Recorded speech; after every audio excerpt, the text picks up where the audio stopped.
انصاف کا تقاضا۔ حضرت سید عمر فاروق رضی اللہ تعالیٰ عنہ اور حضرت عبیہ بن قبہ کے درمیان کچھ تنازع پیدا ہو گیا۔ آپ رضی اللہ تعالیٰ عنہ حضرت عبیہ سے فرمایا کہ تم اپنے اور میرے درمیان فیصلے کے لیے کوئی منصب مقرر کر لو۔ چنانچہ حضرت عبیہ بن قبہ نے اس وقت کے قاضی حضرت زید بن ثابت رضی اللہ تعالیٰ عنہ کو فیصلے کے لیے مقرر کیا۔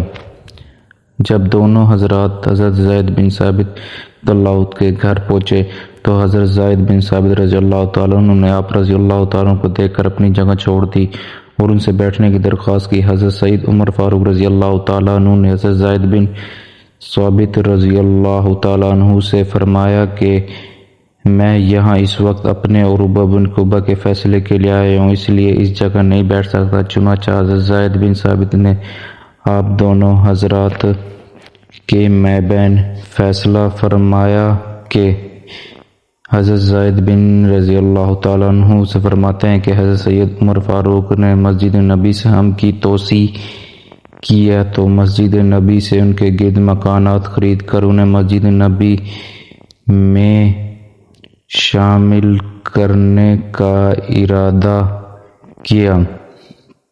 مسجد نبی سے کام سے ملحقہ مکانوں میں سے ایک مکان حضرت سید عباس رضی اللہ تعالیٰ عنہ کا تھا۔ آپ رضی اللہ تعالیٰ عنہ نے اس مکان کو بیچنے سے انکار کر دیا۔ چنانچہ دونوں حضرات حضرت عبیہ بن قبہ کے پاس فیصلے کے لیے چلے گئے۔ حضرت عبیہ بن قبہ نے فیصلے حضرت سید عباس رضی اللہ تعالیٰ عنہ کے حق میں کرتے ہوئے کہا، کسی حاکم کو یہ زیب نہیں دیتا کہ اپنی رعایا کی ملکیت کو زبردستی خرید فرمائے۔ حضرت سید عمر فاروق رضی اللہ تعالیٰ عنہ نے حضرت عبیہ بن قبہ سے دریافت کیا کہ ان کا یہ فیصلہ قرآن کی روشنی میں ہے یا سنت نبی کی کام کی روشنی میں ہے؟ حضرت عبیہ بن قبہ نے جواب دیا کہ میرا فیصلہ سنت نبی کی میں ہے۔ حضرت سید عمر فاروق رضی اللہ تعالیٰ عنہ نے حضرت عبیہ بن قبہ سے فیصلے کو تسلیم کر لیا۔